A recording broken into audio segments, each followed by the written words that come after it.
राजस्थान की सियासत भले ही बाहर से शांत नजर आ रही हो, लेकिन अंदर भूचाल, धमाके और तूफान लगातार पनपते जा रहे हैं। और अब वो वक्त भी बहुत नजदीक आने वाला है जब ये तूफान बाहर भी आएगा। मेरे साथ आज कांग्रेस के एक ऐसे नेता हैं जो इस पूरी राजनीति को बहुत ही करीब से देख रहे हैं। मेरे साथ शेखावत जी हैं, संजय शेखावत जी हैं। आप पूर्व प्रदेश उपाध्यक्ष सेवा दल थे और ये पूरा जो गेम चला कांग्रेस के अंदर, उसको आपने बहुत करीब से देखा है। तालम टोली की हदें अब पार हो चुकी है। क्या लगता है कि ये जो शांति बाहर से दिख रही है, अंदर क्या माहौल है?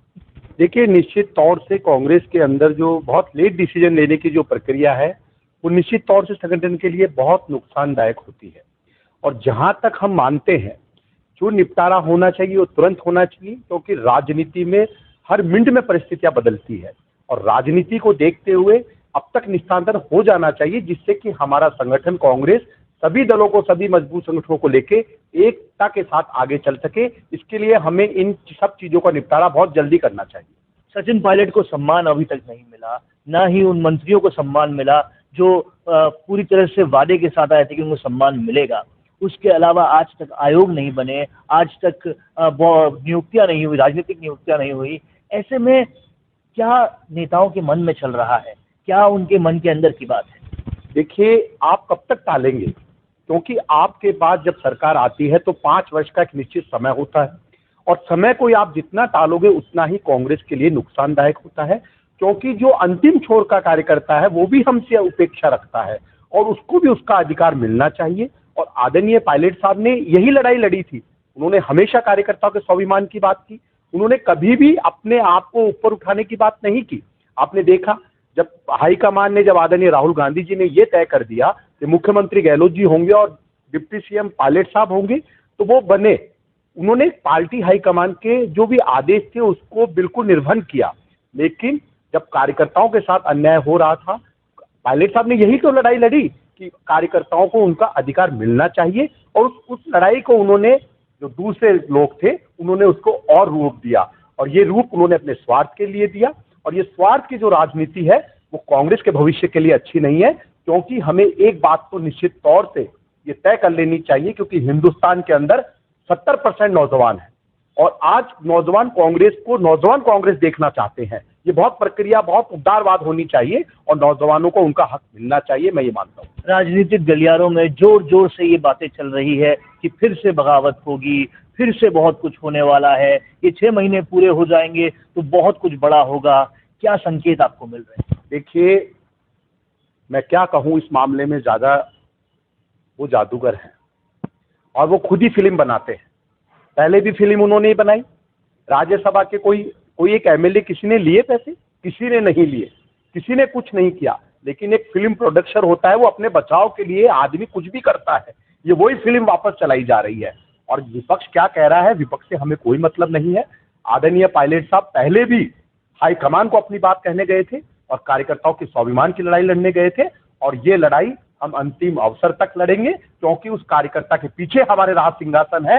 उस राज सिंहासन कार्यकर्ताओं की मेहनत से आता है और कार्यकर्ताओं को उनका अधिकार मिलना चाहिए। तालम टोल कब तक करोगे? ऐसे सत्ता चली जाएगी, फिर क्या करोगे? एक तरफ कहा जा रहा है कि सिब्बल के खिलाफ बयान देकर फिर से गांधी परिवार को अपने पक्ष में कर लिया गहलोत ने, और उसके बाद अब बहुत कुछ ऐसा होने वाला है जो सब कुछ गहलोत मनवा लेंगे वहां से। ऐसे में क्या लगता है कि कार्यकर्ताओं का सम्मान बचेगा?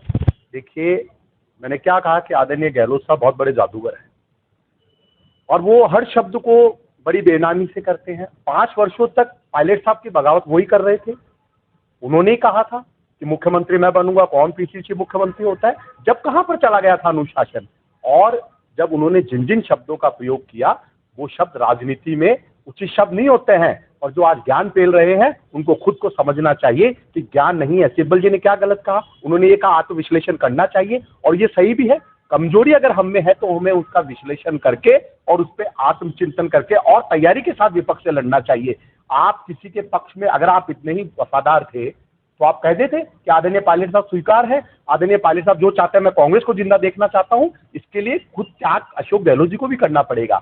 वन साइड से त्याग नहीं चलेगा। भरसक बेरोजगारी है, सबके धंधे बंद हो रहे हैं, कोरोना संकट बहुत हद तक हो गया है, सरकारें संभाल नहीं पा रही है। इन सब कंडीशंस के बावजूद भी फिर से भाजपा जीत जाती है बिहार में। ऐसे में कार्यकर्ताओं का मनोबल गिरा है।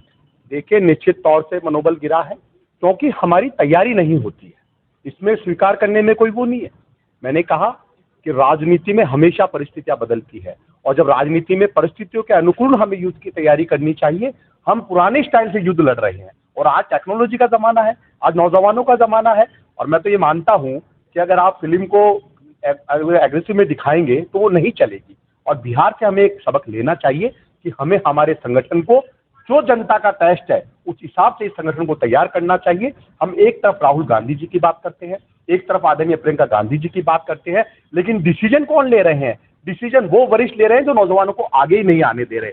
और ये उसी का परिणाम है कि नौजवान वोटर हमारी तरफ आकर्षित नहीं है। हमें उसे आकर्षित करने के लिए नए नए आयाम स्थापित करने पड़ेंगे। और जहां तक मैं मानता हूं, आदरणीय सचिन पायलट जी हो, इस नौजवान पीढ़ी को आगे लाना पड़ेगा।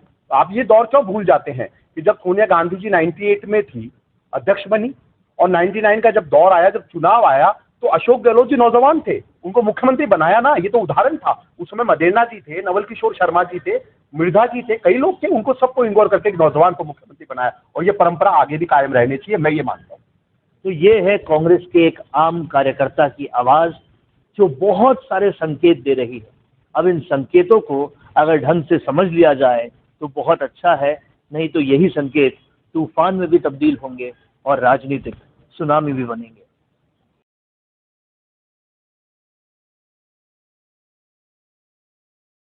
कोरोना महामारी के इस दौर में क्या आप बिना सैनिटाइजर के रह सकते हैं?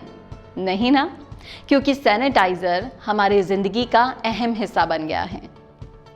और बिना सैनिटाइज किए हम किसी चीज को छू भी नहीं सकते, क्योंकि हमें डर लगता है। पर क्या सैनिटाइजर ही काफी है चीजों को जर्म्स फ्री करने के लिए? नहीं ना। आपकी इस समस्या का बेहतर समाधान निकाला है पिजन कंपनी ने। जी हाँ, पिजन कंपनी ने एक portable UV sanitising lamp launch किया है। आप इस लैंप को आसानी से अपने बैग में कैरी कर सकते हैं, या फिर ऑफिस बैग में ले जा सकते हैं, अपने ऑफिस में रख सकते हैं, घर पर रख सकते हैं। ये इजी टू कैरी है, छोटा सा है, आप कहीं भी इसे ले जा सकते हैं। इसकी सबसे बड़ी खासियत क्या है, मैं आपको बताती हूँ। इसकी सबसे बड़ी खासियत है इसमें से निकलती हुई यूवी रेज। ये यूवी रेज आप जहां भी डालेंगे वो चीज जर्म्स फ्री हो जाएगी। जी हाँ, 99% सैनिटाइज हो जाएगी। आप इसे दरवाज़ों पर, उनके हैंडल्स पर, वॉशरूम्स के हैंडल्स पर, टैप्स पर, चाय कॉफ़ी के मग्स पर, कहीं भी लैपटॉप के कीपैड्स पर, बच्चों के टॉयज़ पर, कहीं भी आप इन्हें सैनिटाइज कर सकते हैं। बस आपको क्या करना है, बटन दबाना है और यूवी रेज से उस चीज़ को पास करना है। यूवी रेज उस चीज़ में से 99% जर्म्स निकाल देगी। पर ध्यान रहे, यूवी रे सिर्फ चीज़ों के लिए ही है। आप इसे अपने शरीर पर या आंखों पर यूज ना करें और बच्चों से बेहद दूर रखें। तो देखा आपने कितना आसान हो गया है यूवी रेज से जिंदगी को नॉर्मल जीना। तो आज ही जाएं और मार्केट से लेकर आएं या फिर ऑनलाइन ऑर्डर करें यूवी रेज प्रोडक्ट।